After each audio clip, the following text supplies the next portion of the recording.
Hello friends, स्वागत है आप सभी का अपना यूट्यूब चैनल लाइकोनिक स्टूडेंट्स पे। मैं सूरज कुमार आप सभी का एक बार पुनः स्वागत करता हूँ। कैसे हैं बच्चों? आशा करता हूँ कि आप सभी लोग अच्छे होंगे। जैसा कि आप सभी को पता है, आइकोनिक स्टूडेंट्स का एक ही उद्देश्य है, अब हर बोर्ड एग्जाम पास करना होगा आसान, क्योंकि आइकोनिक स्टूडेंट्स आ चुका है आपके पास एक बेहतर विकल्प लेकर, एक बेहतर लेक्चर और साथ में बच्चों एक बेहतर नोट्स को आपके सामने लेकर आप किसी भी आप एग्जामिनेशन का तैयारी कर रहे हो, किसी भी बोर्ड से हो, आप क्लास 10th का बोर्ड देने वाले हों या फिर क्लास 12th में बोर्ड आप देने वाले हों, तो बच्चे यह चैनल आपके लिए है। आप किसी भी राज्य से हो या फिर आप सीबीएसई का कर रहे हो, बिहार बोर्ड का कर रहे हो या फिर कोई भी राज्य हो, ठीक है बच्चे, आप बोर्ड एग्जामिनेशन का तैयारी कर रहे हैं तो प्लीज़ बच्चे इस चैनल को आप जुड़ जाइए। इस चैनल से यहाँ पे सभी तरह के बच्चों को ध्यान में रखकर, सभी राज्य के सिलेबस को ध्यान में रखकर यहाँ पे लेक्चर लिया जाता है। और सबसे इम्पोर्टेंट बात जो कि आपको कहीं नहीं मिलेगा, ठीक है, आपको लेक्चर समाप्त होते के तुरंत बाद आपको फ्री ऑफ कॉस्ट 1 रुपया बिना खर्च किए आपको नोट्स अवेलेबल करवाया जाएगा। हमारा उद्देश्य यही है बच्चे कि अब जो हमारे बच्चे हैं वो बिहार बोर्ड से हो या फिर किसी भी बोर्ड से हो या फिर सीबीएसई से हो, बोर्ड एग्ज़ाम में उनको कोई भी दिक्कत ना हो, बोर्ड एग्ज़ाम उनको आसान लगे, क्योंकि बहुत सारे ऐसे बच्चे हैं जो बोलते हैं कि बोर्ड एग्ज़ाम टफ है। इसीलिए हम क्या कर रहे हैं, उनको घर बैठे लेक्चर अवेलेबल करवा रहे हैं और साथ में नोट्स भी दे रहे हैं। अब बस आपको पढ़ना है, वो भी आराम से, जहाँ है वहीं, इधर उधर कहीं जाने की कोई ज़रूरत नहीं है। तो चलिए बच्चों, इसी के साथ हम लोग आगे बढ़ते हैं। तो अगर बच्चे आप लोग क्लास 10th या फिर 12th के बोर्ड एग्ज़ाम देने वाले हैं तो बच्चे प्लीज़ इसको सब्सक्राइब कर दें। और प्लीज़ बच्चे, आपसे ज़रूरी है कि आप इसे ज़्यादा से ज़्यादा शेयर करें, अपने दोस्तों भाई बहन जो भी हैं उनको भी इस चैनल के बारे में ज़रूर बताएं, ठीक है बच्चे। कोई अगर बच्चे ऐसे हैं जो कहीं गांव में हैं या फिर किसी कारण से वह कोचिंग क्लास नहीं जा पाते हैं, तो उन तक इस चैनल को ज़रूर पहुँचाएँ, ठीक है। चलिए आगे हम लोग बात करें, तो आगे हम लोग अपने टॉपिक की ओर बात करते हैं। जैसा कि आप सभी को पता है बच्चों, यहाँ पे सारे टॉपिक कवर करवा दिए गए हैं। अब आपके एग्ज़ाम का 1 महीना बचा हुआ है, इसलिए हम लोग क्या कर रहे हैं, तो क्वेश्चन बैंक का सीरीज चला रहे हैं, जिस बैच का नाम है आरंभ है, प्रचंड का नाम बैच दिया गया है। इसमें हम लोग 10 से 15 वर्षों तक जितना भी क्वेश्चन है, जितना भी बिहार बोर्ड के द्वारा प्रश्न पूछा गया है, उन सभी प्रश्नों को हम लोग संग्रह करके आपको क्या कर रहे हैं, दे रहे हैं। तो ये काफ़ी ज़्यादा इम्पोर्टेंट सेशन है बच्चे, आप लोग प्लीज़ इसे सब्सक्राइब कर ले और इस चैनल से जुड़ जाएं, ठीक है, काफ़ी ज़्यादा इम्पोर्टेंट है। आज का जो सेशन है बच्चे, आज का जो लेक्चर है वह आपका फिजिक्स का लेक्चर होने वाला है, जिसमें प्रकाश प्रवर्तक तथा अपवर्तक पर हम लोग चर्चा करेंगे, ठीक है। तो काफ़ी इम्पोर्टेंट है बच्चे, तो फटाफट आप लोग इस चैनल से जुड़ जाइए। और अभी तक सब्सक्राइब नहीं किए हैं तो प्लीज़ बच्चे सब्सक्राइब कर लें। और आपसे रिक्वेस्ट है कि आप व्हाट्सअप फेसबुक इंस्टा जो कुछ भी चलाते हैं, इसे ज़्यादा से ज़्यादा शेयर करें बच्चे, ये आपसे रिक्वेस्ट है। चलिए, सबसे पहला क्वेश्चन है हमारा कि समतल दर्पण द्वारा बना प्रतिबिंब होता है, कैसा होता है? तो ऑप्शन नंबर बी देख रहे हैं बच्चे, क्या होता है, काल्पनिक होती है। बच्चे आपसे रिक्वेस्ट है कि आप लोग भी इस प्रश्न का हल करेंगे और कमेंट में हमें बताते रहेंगे कि आपकी तैयारी कैसी हो रही है, क्या आप अपने एग्ज़ाम के लिए प्रिपेयर हैं, तैयार हैं या नहीं। आप कमेंट में हमें ज़रूर बताते रहिएगा, ठीक है बच्चे। कह रहा है क्वेश्चन नंबर 2, क्या कह रहा है कि जब प्रकाश की किरण हवा से कांच में प्रवेश करती है तो मुड़ जाती है, ठीक है। जब प्रकाश का जो किरण है वह जब हवा से कांच में प्रवेश करती है तो क्या वह मुड़ जाती है? क्या यह मुड़ जाती है? ये जरा बताइएगा आप लोग। तो इसका सही आंसर हो जाएगा क्या, ऑप्शन नंबर बी, अर्थात अभिलंब के निकट, ठीक है। क्या होती है? अभिलंब के निकट की वजह से क्या होती है, मुड़ जाती है, लेकिन अभिलंब के निकट से। चलिए, क्वेश्चन नंबर 3 कह रहा है कि किस दर्पण से आप चाहें कितनी ही दूरी पर खड़े हो, ठीक है। किस दर्पण से, किसी दर्पण से कह रहा है कि किसी भी दर्पण से आप चाहे कितनी भी दूरी खड़ी हो, आपका प्रतिबिंब सदैव सीधा प्रतीत होता है। संभवतः दर्पण है, कौन सा दर्पण है बच्चे? तो याद रखिएगा वो कौन सा दर्पण है, वह ऑप्शन नंबर क्या हो जाएगा, डी हो जाएगा, ठीक है। क्या हो जाएगा, समतल या उत्तल दर्पण, दोनों में क्या होता है, आप कितने भी दूरी पे खड़े हों, लेकिन वह उस इमेज में, उस आईना में क्या होता है, आप लगता है कि सीधे खड़े हैं। ठीक है, तो इस कौन सा हो जाएगा, समतल या उत्तल दर्पण। क्वेश्चन नंबर 4 क्या कर रहा है कि फोटोग्राफी कैमरा का क्या है, अभिदृश्य होता है। कैसा होता है, उत्तल दर्पण होता है, अवतल लेंस होता है, उत्तल दर्पण होता है, या फिर उत्तल लेंस होता है। तो इसका सही आंसर हो जाएगा ऑप्शन नंबर ए, क्या हो जाएगा, उत्तल लेंस होता है। ठीक है बच्चे, जो फोटोग्राफी का जो कैमरा का अभिदृश्य होता है वह क्या होता है, उत्तल लेंस होता है। ठीक है, चलिए, कह रहा है क्वेश्चन नंबर 5, साइड मिरर के रूप में प्रयुक्त होता है। क्या होता है, साइड मिरर के रूप में क्या प्रयुक्त होता है, जो गाड़ी में जो साइड में दोनों साइड आईना लगी हुई रहती है, वह कौन सा आईना रहते हैं बच्चे, तो याद रखिएगा कौन सा होता है, ऑप्शन नंबर बी, अर्थात उत्तल दर्पण होता है। ठीक है, तो बता दें बच्चों, यह जो भी हम प्रश्न आपसे सामने लाए हैं, यह सब पुराना जो कि बिहार बोर्ड के द्वारा सारे के सारे प्रश्न पूछे हुए प्रश्न को हम लाए हैं। ठीक है, तो ये मत समझिएगा कि गेस पेपर है, मॉडल पेपर से लाया गया है। तो यह 100% आपको बिहार बोर्ड के द्वारा पूछा गया प्रश्न है, इसलिए दोहराया भी जा सकता है। तो प्लीज़ बच्चे, इसको आप लोग इस पूरे सेशन पे आप लोग बने रहिएगा। पूरा सेशन आपका एग्ज़ाम के पूरा आपका एग्ज़ाम के 1 महीना पहले से जो चलाया जा रहा है, सारा सेशन आप लोग देख के जाइएगा। फिर उसके बाद आप लोग बताइएगा कि आपको कितना ज़्यादा फायदा इस सेशन से हुआ है। क्वेश्चन नंबर 6 कहता है कि एक अवतल दर्पण की फोकस दूरी 10 सेंटीमीटर है, तो उसकी वक्रता त्रिज्या क्या होगी। काफ़ी ज़्यादा इम्पोर्टेंट क्वेश्चन है और फेमस क्वेश्चन है, बहुत बार क्लास में भी करवाया गया है।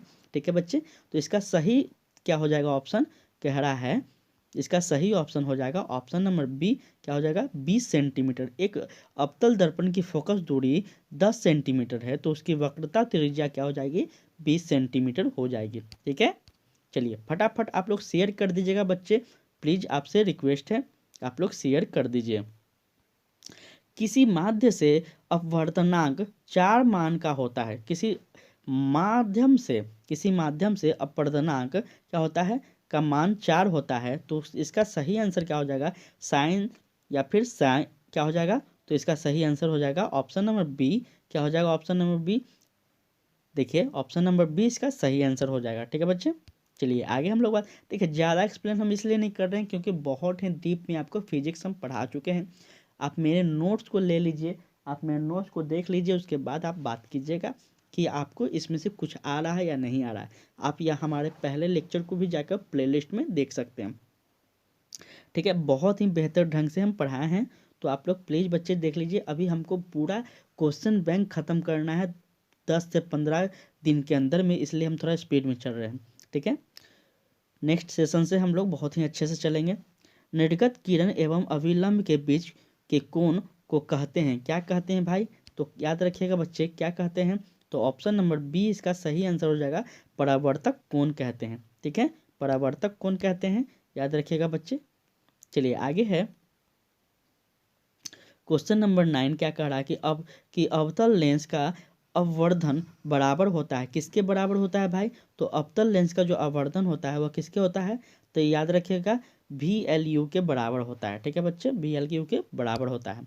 चलिए आगे हम लोग बात करें तो आगे है क्वेश्चन नंबर 10, कह रहा है क्वेश्चन नंबर 10 कि सरल सूक्ष्मदर्शी में किसका उपयोग होता है, तो याद रखिएगा सरल सूक्ष्मदर्शी में किसका उपयोग होता है, तो होता है आपका उत्तल लेंस का। ऑप्शन नंबर डी इसका सही आंसर हो जाएगा।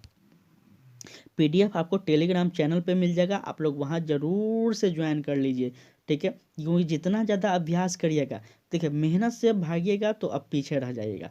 बस 1 महीना मेहनत करना है, आपसे रिक्वेस्ट है मेहनत कर लीजिए। फिर आपके जो भी आपको जो बोल रहे हैं, गलत बोल रहे हैं या फिर मतलब बेकाम बोलते हैं, वही आदमी आपको बोलेंगे कि आप बहुत ही मेहनत किए थे, बहुत अच्छे। अगर रिजल्ट ख़राब आ जाता है तो बच्चे यकीन मानिए आपका मेहनत को कोई नहीं पूछेगा। ठीक है, सब यही कहेगा कि तुम पढ़ने वाले नहीं हो। इसलिए बच्चे रिक्वेस्ट करते हैं हम तुमसे कि आप सभी लोग क्या कीजिए, 1 महीना मन लगाकर मेहनत कीजिए, इस चैनल से बने रहिए। ठीक है, किस लेंस के द्वारा सिर्फ काल्पनिक प्रतिबिंब बनता है, तो याद रखिएगा काल्पनिक प्रतिबिंब। ठीक है, किस लेंस के द्वारा बनता है बच्चे, तो ऑप्शन नंबर इसका सही आंसर हो जाएगा ए, उत्तल लेंस के द्वारा क्या होता है, काल्पनिक प्रतिबिंब बनता है। ठीक है, चलिए याद रखिएगा। 12 नंबर क्वेश्चन कह रहा है कि एक उत्तल लेंस होता है सभी जगह समान मोटाई का, बीच की अपेक्षा किनारे का मोटा, किनारों की अपेक्षा बीच का मोटा, या फिर इनमें से कोई नहीं। तो याद रखिएगा बच्चे, इसका सही ऑप्शन हो जाएगा क्या, सी। ठीक है, किनारों की अपेक्षा बीच में क्या होती है, मोटा होती है। किसकी, एक उत्तल लेंस की अगर बात की जाए तो उसकी विशेषता बता रहा है। चलिए क्वेश्चन नंबर 13 कहता है, क्या कहता है भाई, कि किसी बीम का वास्तविक तथा समान साइज का प्रतिबिंब प्राप्त हो करने के लिए बीम को उत्तल लेंस के सामने कहाँ रखें। काफी इंपॉर्टेंट प्रश्न है, काफी ज्यादा इंपॉर्टेंट प्रश्न है। देखिए फिजिक्स ऐसा सब्जेक्ट है कि आप जितना ज़्यादा इस पर अभ्यास करेंगे उतना ज़्यादा आप इसमें निखर पाएंगे। ठीक है, तो इसका सही आंसर क्या हो जाएगा बच्चे, इसका सही आंसर हो जाएगा ऑप्शन नंबर बी। क्या हो जाएगा, फोकस दूरी की दोगुनी दूरी पर क्या होती है, फोकस दूरी के दोगुनी दुगनी पर होगी। चलिए कह रहा है 14 नंबर क्वेश्चन, क्या कह रहा है भाई 14 नंबर क्वेश्चन, तो एक मिनट, 14 नंबर क्वेश्चन कह रहा है कि किसी बीम का अवतल दर्पण द्वारा बना प्रतिबिंब आभासी सीधा तथा बीम से बड़ा पाया जाता है, बड़ा पाया गया तो वस्तु की स्थिति कहाँ पर होनी चाहिए। बहुत इंपॉर्टेंट है ये सब जो प्रश्न है, ये सब क्या है प्रश्न, तो न्यूमेरिकल वाला प्रश्न है, बनाकर क्या करने वाला, प्रूफ करने वाला प्रश्न है। लेकिन आपको बिहार बोर्ड में ऑब्जेक्टिव पूछा जाता है तो थोड़ा सा बच्चे यकीन मानिए रट्टा मारना पड़ेगा, ये सच है।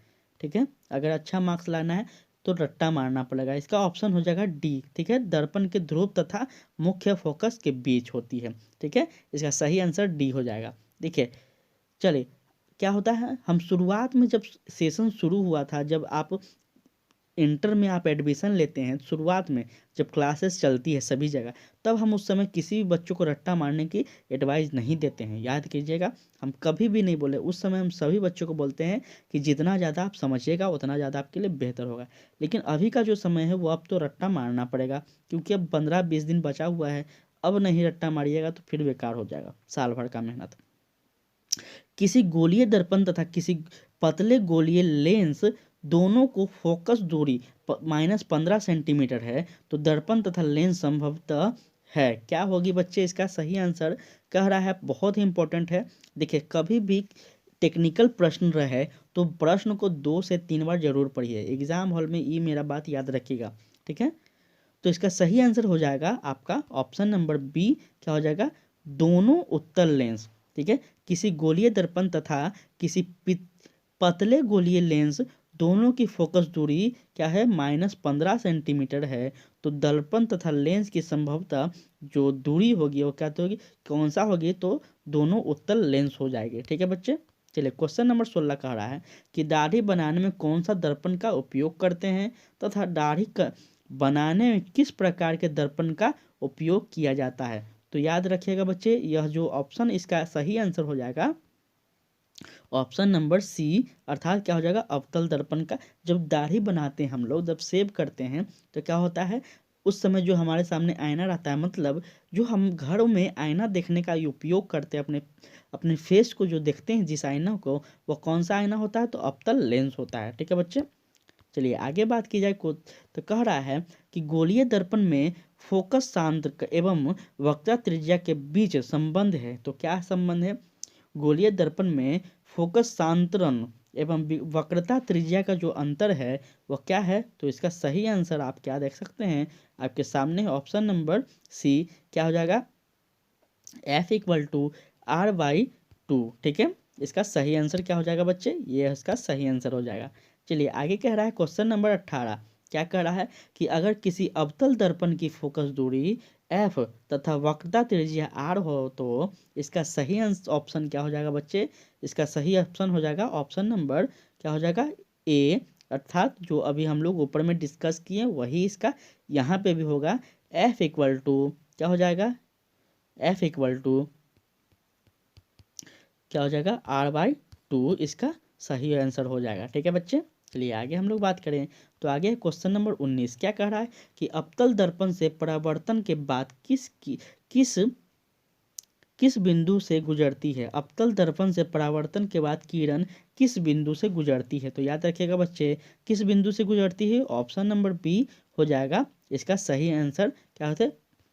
एफ बिंदु से गुजरती है। ठीक है, चलिए कह रहा है 20 नंबर क्वेश्चन कि किसी दर्पण से वस्तु को कहीं भी रखने से वस्तु के बराबर आकार का सीधा प्रतिबिंब बनता है। कहाँ बनता है? तो दर्पण होगा। क्या कह रहा है? किसी दर्पण से वस्तु को कहीं भी रखने से वस्तु के जो बराबर आकार है, एक मिनट, वस्तु के जो बराबर आकार है बच्चे, वह क्या हो जाता है? सीधा प्रतिबिंब बनता है। तो दर्पण होगा, वह कौन सा दर्पण में बन सकता है बच्चे? तो याद रखिएगा ऑप्शन नंबर सी इसका हो जाएगा समतल दर्पण में। क्या हो जाएगा? समतल दर्पण में कहीं भी वस्तु रहे, ठीक है, कितना भी दूरी पर रहे, लेकिन उसमें जो प्रतिबिंब बनेगा वह सीधा ही बनेगा। ठीक है, याद रखिएगा ये सब विशेषता आपको हमेशा काम देगा। ठीक है, प्रकाश के अपवर्तन में कितने नियम हैं? प्रकाश के अपवर्तन के कितने नियम हैं? तो आप सभी ने पढ़ा होगा, जब फिजिक्स आप पढ़े होंगे तो आपको याद होगा कि प्रकाश के अपवर्तन के जो हैं वह कितने नियम हैं। तो इसका सही आंसर हो जाएगा, प्रकाश के अपवर्तन के कितने नियम है बच्चे? थोड़ा सा इसका आंसर आप लोग बताइएगा कमेंट में, ये प्रश्न हम आपके लिए छोड़ रहे हैं। ठीक है बच्चे, तो इसका प्रश्न का हल आपको करना है, कमेंट में बताकर बताना है कि इसका सही आंसर क्या हो जाएगा, क्योंकि बहुत ही इजी प्रश्न है और हम बहुत बार पढ़ा चुके हैं। ठीक है, प्रकाश का आवर्तन जब आप चैप्टर पढ़े थे तो यह चैप्टर पूरा इसी पे है। इन नियमों के बारे में आप हमें बताएंगे कमेंट में।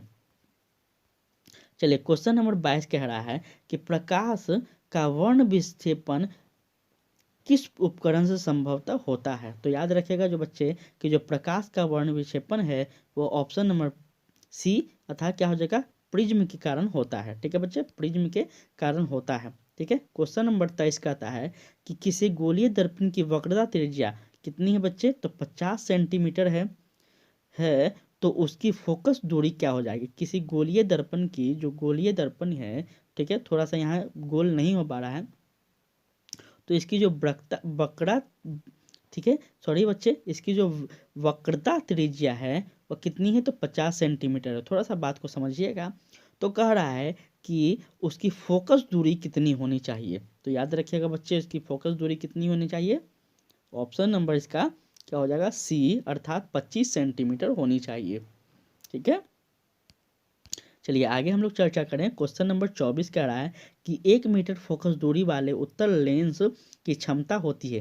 तो कितनी होती है? 1 मीटर, ये 1 मीटर की बात की जा रही है। तो याद रखिएगा इसकी क्षमता होती है आपका ऑप्शन नंबर बी क्या हो जाएगा बच्चे? 1D क्या होता है? 1D इसका फोकस दूरी का क्षमता होता है। ठीक है बच्चे, चलिए 25 नंबर क्वेश्चन है कि किसी उत्तल लेंस की फोकस दूरी हमेशा होती है। क्या होती है? तो उत्तल लेंस की जो फोकस दूरी है बच्चे वो क्या होती है? तो ये हमेशा आपको पॉजिटिव होती है। ठीक है, पॉजिटिव होती है। ठीक है, चलिए याद रखें, प्रकाश का वेग न्यूनतम होता है। प्रकाश का जो वेग है वह न्यूनतम क्या होता है? तो याद रखिएगा ऑप्शन नंबर डी होना चाहिए इसका सही आंसर। क्या होता है? कांच से होता है। प्रकाश का जो न्यूनतम वेग है वो क्या होता है? कांच से होता है। क्वेश्चन नंबर 27 कह रहा है कि निम्न में से कौन सा पदार्थ लेंस बनाने के लिए प्रयुक्त नहीं किया जाता है? ठीक है, तो याद रखिएगा इसका सही आंसर क्या होना चाहिए? इसका सही आंसर होना चाहिए डी। क्या होना चाहिए? डी। इसका अगर हम ऑप्शन नहीं भी देते तो मुझे उम्मीद है कि आप इसको सही कर पाते, क्योंकि मिट्टी है यहाँ पे। तो मिट्टी क्या किसी भी लेंस को बनाने के लिए मिट्टी उपयोग होगा नहीं। ठीक है, तो सही इसका आंसर आप कर पाते हैं।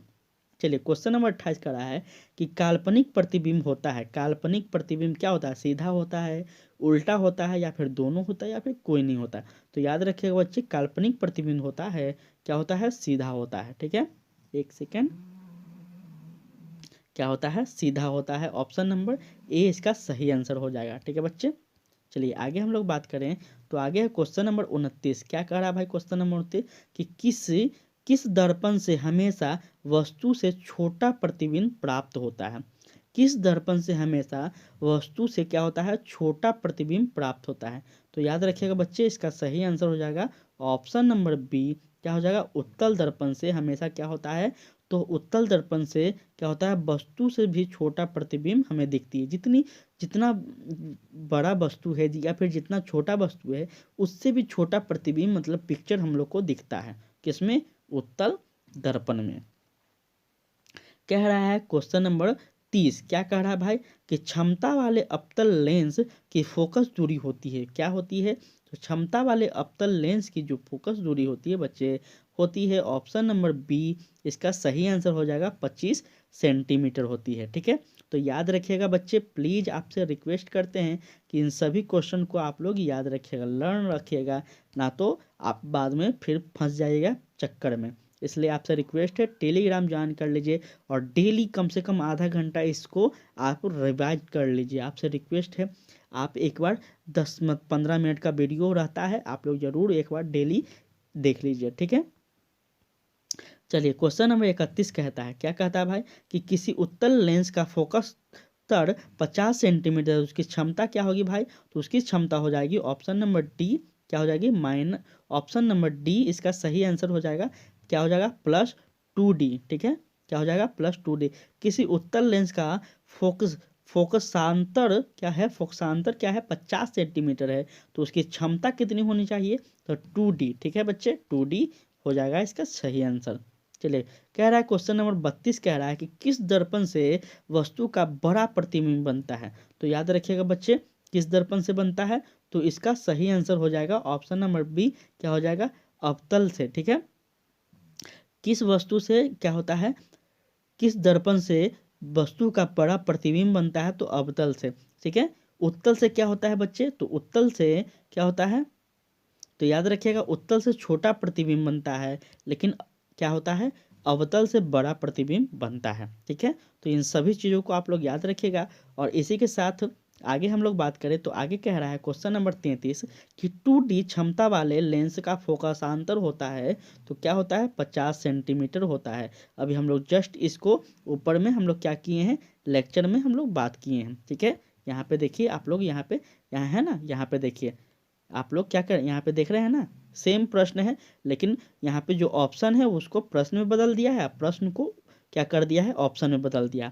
तो इसी तरह से आपको क्वेश्चन में क्या हो जाएगा, उलट फेर होगा। तो आप यहाँ पे ध्यान रखिएगा बच्चे। ठीक है, आगे बात करें तो आगे कह रहा है कि प्रकाश के परावर्तन में के कितने नियम है। तो याद रखिएगा, प्रकाश के जो परावर्तन के नियम है वह कितने हैं बच्चे?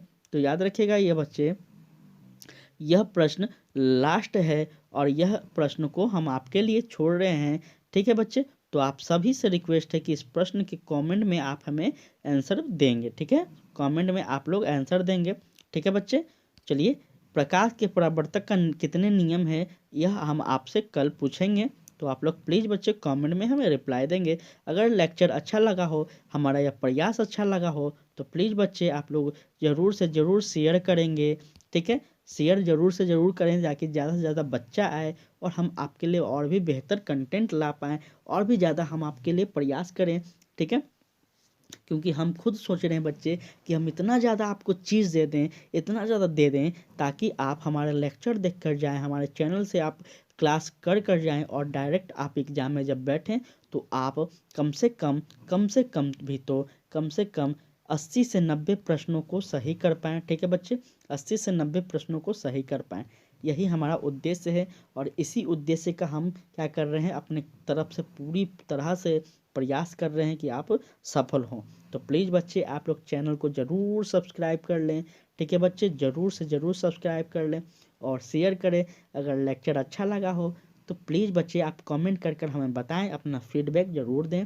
ठीक है, कहीं पे भी कोई गलती हमसे हुई हो तो प्लीज़ बच्चे आप लोग उसे भी बताएं ताकि हम उस चीज़ को बदल पाएँ। ठीक है, तो आज के लिए इतना ही बच्चे, कल हम लोग फिर एक नए प्रश्न के साथ मिलते हैं। तब तक के लिए जय हिंद, जय भारत।